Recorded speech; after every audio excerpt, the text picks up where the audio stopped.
नमस्कार विद्यार्थी मित्रांनो, आपण 13व्या युनिटमधलं पहिलं सेशन घेतलं होतं. त्याच्यामध्ये 40 ऑब्जेक्टिव्ह कव्हर केले होते आणि हे 13व्या युनिटमधलं आपलं हे दुसरं सेशन आहे ऑब्जेक्टिव्ह बद्दल. तर जे विद्यार्थी मित्र पहिल्यांदाच माझ्या चॅनलला व्हिजिट करत असतील किंवा काही ऑब्जेक्टिव्ह महत्त्वाचे वाटत असतील, तर त्या विद्यार्थ्यांना रिक्वेस्ट आहे की काही महत्त्वाचं वाटत असेल तर चॅनलला आपल्या लाईक, सबस्क्राईब आणि शेअर करायला विसरू नका.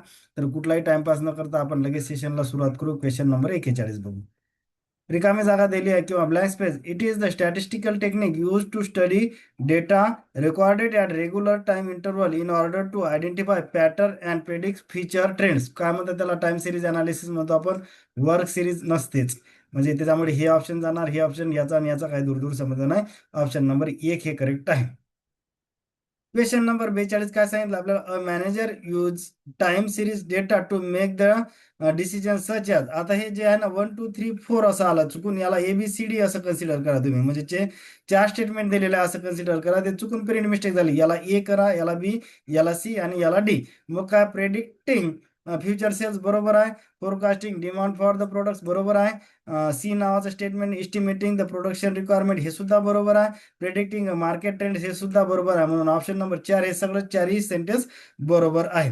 क्वेश्चन नंबर 43, इथं सुद्धा सेम प्रिंट मिस्टेक झाली. याला 1 ला ए कन्सिडर करायचं, 2 ला बी कन्सिडर करा, 3 ला सी करा आणि 4 ला डी कन्सिडर करा. Components of the time series are. Component आपल्याला विचारले कोणकोणते आहे? सीजनल व्हेरिएशन असते, ट्रेंड्स असते, इरेग्युलर व्हेरिएशन असते आणि cyclic variation.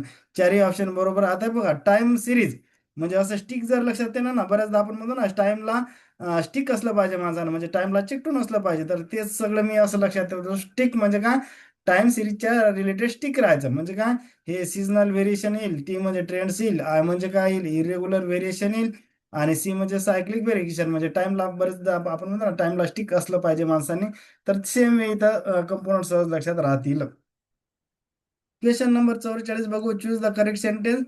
Seasonal variation repeating the pattern within a year बरोबर आहे. Festival sales example of the seasonal variation हे सुद्धा बरोबर आहे. ऑप्शन नंबर 3 हे करेक्ट आहे. दोन्ही सेंटेन्स इथं आपल्याला करेक्ट पाहायला मिळतात. क्वेश्चन नंबर 45 बघा. रिकामी जागा ब्लँक स्पेस दिली. Is a long term increase or decrease in data. त्याला ट्रेंड म्हणतो ना आपण. ट्रेंड जनरली हे लॉंग टर्मच्या रिलेटेड असते. ऑप्शन नंबर 45 किती असणार आहे? 45 1.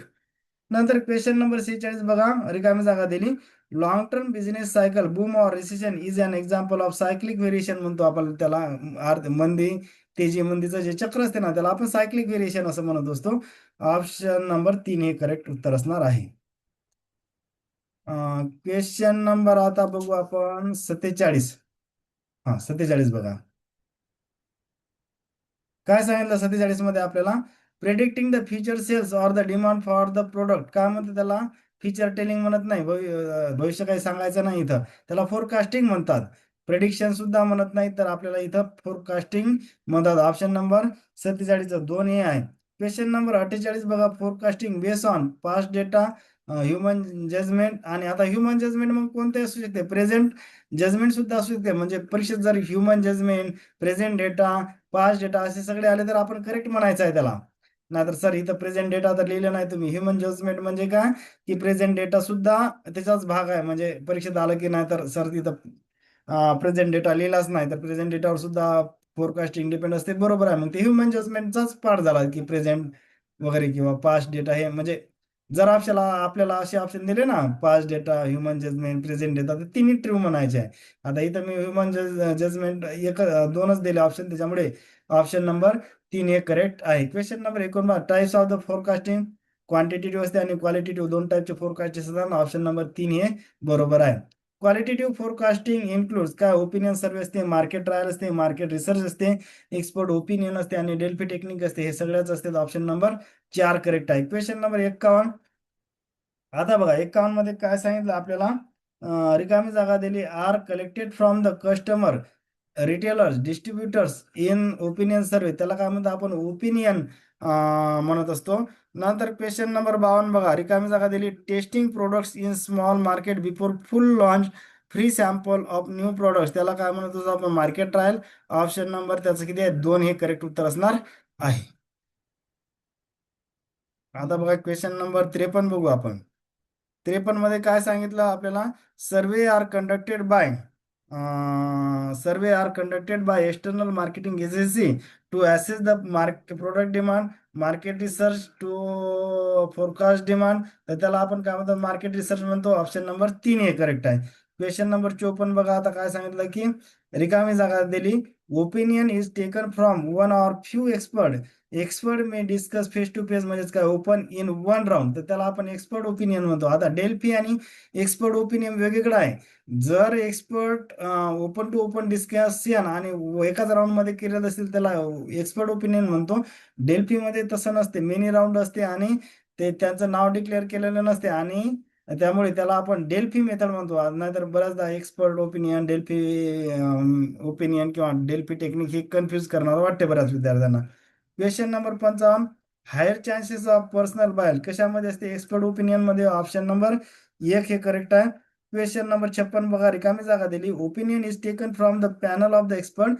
Expert gives the opinion in multiple round, आणि अनॉनिमस म्हणजे विदाउट त्यांना नेम हे डिस्क्लोज केलेलं नसते, किंवा ओपन नाव त्यांनी म्हणजे असं जाहीररित्या ओपन केलेलं नसते नाव, तर त्याला आपण म्हणत असतो डेल्फी टेक्निक. ऑप्शन नंबर 2 हे करेक्ट आहे. क्वेश्चन नंबर 57, रिकामी जागा दिली. Best for forecasting reduce the bias, त्याला डेल्फी टेक्निक म्हणतो. हे सगळ्यात बेस्ट टेक्निक आहे. Question number 58, type of the quantitative or objective forecasting, त्याला टाइम सिरीज आणि हे कॅज्युअल ऑर इकोनॉमेट्रिक्स हे दोन्ही सुद्धा आहेत. ऑप्शन नंबर 3 हे करेक्ट आहे. नंतरचं बघा, क्वेश्चन नंबर आपले किती झाले इथं, 58. हा, 59 नंबरचा क्वेश्चन आहे तो. आता बघा 59 नंबरचा काय सांगितलं की time series method are past average असते, मुव्हिंग ऍव्हरेज सुद्धा असते, मुव्हिंग वेटेज असते, आणि एक्सपोनेन्शियल स्मूथिंग सगळेच आहेत. ऑप्शन नंबर 4 करेक्ट आहे. Choose the correct sentence. आपल्याला 60 मध्ये सांगितलं time sentence of the time series forecasting. Past average, average of the past data consider करायचं. Average of the past is use to forecast, किंवा average of the past data consider करा. तिथं average of the past data वाचा त्याला. म्हणजे इथं past नंतर एक डेटा शब्द असा कन्सिडर करायचा, म्हणजे कुठं, हे बघा इथं. हा, इथं मी हे असं लिहितो, आणि इथं एक शब्द कोणता ऍड करायचा, डेटा. म्हणजेच काय वाचणार आपण, average of the past data is use to forecast, बरोबर. मुव्हिंग ऍव्हरेज म्हणजे काय, average of the last few value only, बरोबर. वेटेज मुव्हिंग म्हणजे काय, recent value get more weight, हे सुद्धा बरोबर आहे. कारण की वेटेज म्हणलं ना, म्हणजे अलीकडे जे काही व्हॅल्यू असतील ना त्यांना जास्त वेटेज द्यायचे, किंवा त्या जास्त इम्पॉर्टंट आहेत असं कन्सिडर करणे, त्याला आपण म्हणत असतो. Exponential smoothing, newest value get the highest weight automatically. आता इथं बघा की ऑटोमॅटिकली आहे, असं मॅन्युअली वगैरे नाही. तर ऑप्शन नंबर किती आहे, 3. ABCD हे सगळं करेक्ट आहे. क्वेश्चन नंबर 61 बघा, choose the correct. Past average uses all the past data, बरोबर आहे. Average does not ignore old data. Choose the correct. हा, म्हणजे ओल्ड डेटा इग्नोर करत नाही. The forecast change slowly in the past average, बरोबर. कारण की ते सगळाच डेटा कन्सिडर करत आहे ना. म्हणजे एकदम जुन्यातला जुना जर डेटा आहे त्याच्यावर म्हणजे इग्नोर करत नाही. त्याच्यामुळे forecast change slowly in the past average, बरोबर. म्हणून हे ऑप्शन नंबर 3 हे करेक्ट आहे. Question number 62, choose the correct sentence regarding moving average. आता बघा, use only the most recent value, few values, बरोबर. Old data is drop and new data comes in, बरोबर. म्हणजे जास्त जुना डेटा आहे ना, ते ऑटोमॅटिक ते काय करणार आहे, तर म्हणजे डिस्कार्ड करणार, किंवा तो इग्नोर करणार. Forecast changes quickly in the recent trends, कारण की काय असते की नवीन अलीकडचा डेटा घेत आहे ना, एकदम खूप ओल्ड डेटा ऑटोमॅटिकली ते कन्सिडर करत नाही. त्याच्यामुळे हे तिन्ही सेंटेन्स बरोबर आहेत. ऑप्शन नंबर 3 हे करेक्ट आहे. नंतरचा ऑप्शन बघा, question number 63, choose the correct sentence. Average moving म्हणजेच काय, MA average of the last few value with equal weight or equal importance, बरोबर. Weightage moving average of the last few value with more weight more importance to the recent data, हे सुद्धा बरोबर आहे. म्हणजे म्हणूनच त्याला वेटेज मुव्हिंग म्हणलेलं, moving average असं म्हटलेलं आहे. Question number 64, choose the correct sentence. In WMA म्हणजेच काय, weighting moving average manual weight of the last few data only, हे सुद्धा बरोबर आहे. इन ES म्हणजे exponential smoothing automatic weight for recent data म्हणजे highest weight and all the past data gets less or less importance, हे सुद्धा बरोबर आहे. Option number 3. क्वेश्चन नंबर 66 बघा, casual or econometric is a type of कोणता data असते quantitative किंवा objective data म्हणतो त्याला क्वालिटेटिव्ह नाही ते ऑप्शन नंबर एक बरोबर आहे 65चा. Question number 66 qualitative forecasting also called as subjective किंवा जजमेंटल म्हणतात त्याला 66चं एक ऑप्शन बरोबर आहे. 67 जर बघितलं आपण तर काय म्हणते कॅज्युअल ऑर इकॉनोमेट्रिक फोरकास्टिंग टाइप्स कोणकोणते असतात त्याचा कोरिलेशन आणि रिग्रेशन हे दोन टाईप आहेत ना तर त्याच्यामुळे ऑप्शन नंबर 3 हे करेक्ट असणार आहे. नंतरचा क्वेश्चन आपले किती 67 झाले क्वेश्चन नंबर 68 बघू आपण. आता बघा 68 मध्ये काय सांगितलं choose the correct sentence correlation shows whether two variable are related म्हणजे दोघांचं रिलेशन कोरिलेशन सांगते नावातच आहे. नंतर regression predict the value of one variable using another value हे प्रिडिक्शन करते कोरिलेशन प्रिडिक्शन करत नसते. Correlation does not predict the value इथं लिहिलंच आपण की कोरिलेशन प्रिडिक्ट व्हॅल्यू करत नसते फक्त रिलेशन सांगते दोन गोष्टीमधलं त्यामुळे ऑप्शन नंबर 3 हे करेक्ट आहे. Question number 69 choose the correct sentence correlation measure the strength and direction of the relationship बरोबर. Regression find the equation or line for prediction म्हणजेच काय रिग्रेशन हे प्रेडिक्शन करते कोरिलेशन नाही करत. कोरिलेशन फक्त दोन गोष्टीमधलं रिलेशनची स्ट्रेंथ डायरेक्शन सांगते प्रेडिक्ट करत नाही. क्वेश्चन नंबर 70 त्यामुळे ऑप्शन नंबर 3 हे करेक्ट आहे.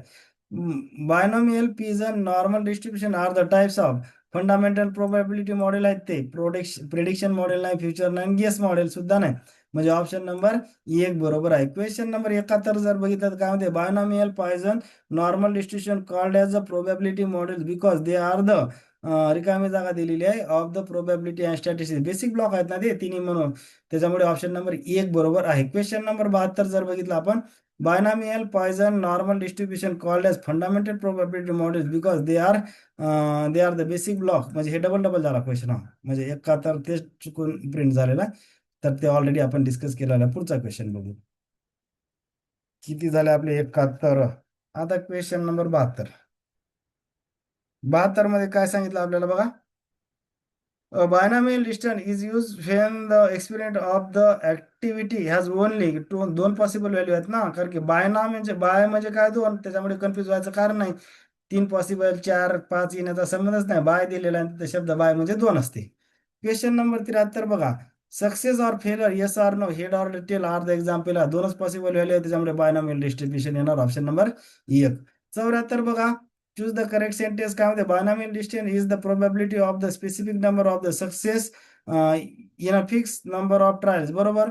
Poisson distribution is the probability of how many random events हा महत्वाचा वर्ड आहे occurs in the fixed time or the space दोन्ही बरोबर आहे ऑप्शन नंबर 3 हे करेक्ट उत्तर असणार आहे. क्वेश्चन नंबर 75 रिकामी जागा दिली आपल्याला is used to count how often the random events happen in the fixed time or space त्याला काय म्हणतो आपण पॉयझन डिस्ट्रीब्युशन म्हणतो. Question number 76 choose the correct sentence Poisson distribution we are counting बरोबर त्याच्यामध्ये काउंट करत असतो. नॉर्मल डिस्ट्रीब्युशन मध्ये वी आर मेजरिंग तिथं मेजरमेंट करत असतो ऑप्शन नंबर 3 हे बरोबर आहे. 76चा ऑप्शन नंबर 3 करेक्ट आहे. क्वेश्चन नंबर 77 बघू आपण लगेच काय सांगितलं आपल्याला नंबर ऑफ कोलिजन एक मिनिट काय सांगितलं 77 बघू आपण. क्वेश्चन नंबर ऑफ कॉल्स आहे नंबर ऑफ कॉल्स इन इथं नंबर ऑफ कॉल्स करा असं हे चुकून कोलिजन नाही ते नंबर ऑफ कॉल्स हे असं नंबर ऑफ कॉल्स आणि इथं इन असं म्हणजे काय वाचणार आपण number of calls in call centre number of car passing from a specific signal in hour are the example of हे कशाचे पॉयझन डिस्ट्रीब्युशनचे आहेत ना कारण की पॉयझन डिस्ट्रीब्युशन मध्ये आपण काय रॅन्डम इव्हेंट कन्सिडर करत आहे ना म्हणून 77चा ऑप्शन नंबर 1. 78 बघा choose the correct sentence a Bernoulli trial is a one single experiment that has only two possible outcome बरोबर ट्रायल म्हणलं की एकच सिंगल एक्सपेरिमेंट आणि त्याचे दोन पॉसिबल आउटकम असतील तर त्याला आपण बर्नौली ट्रायल म्हणतो.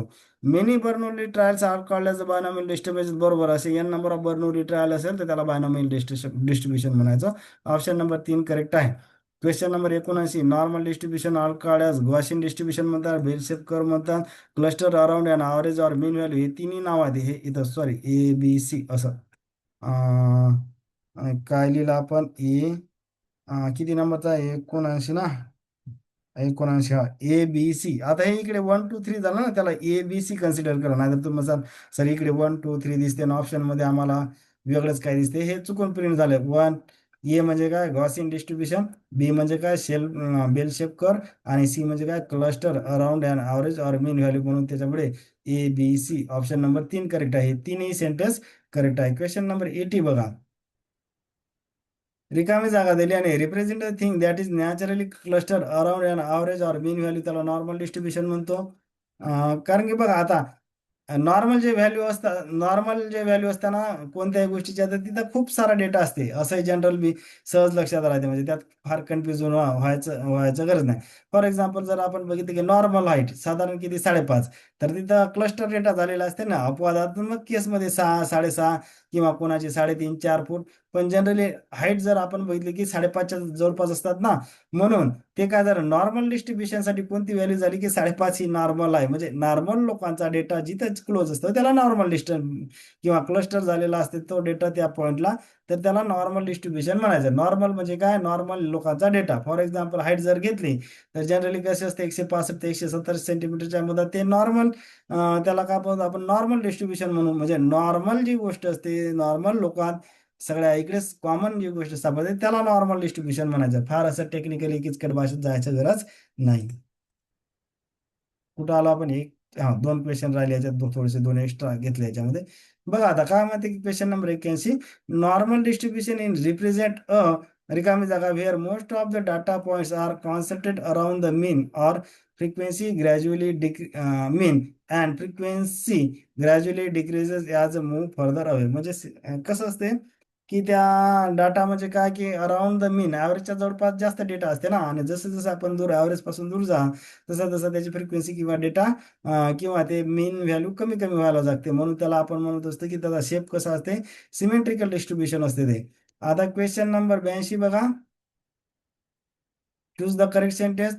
Normal distribution is the most commonly used distribution because of many real life measurement naturally follow the bell shape pattern. बरोबर.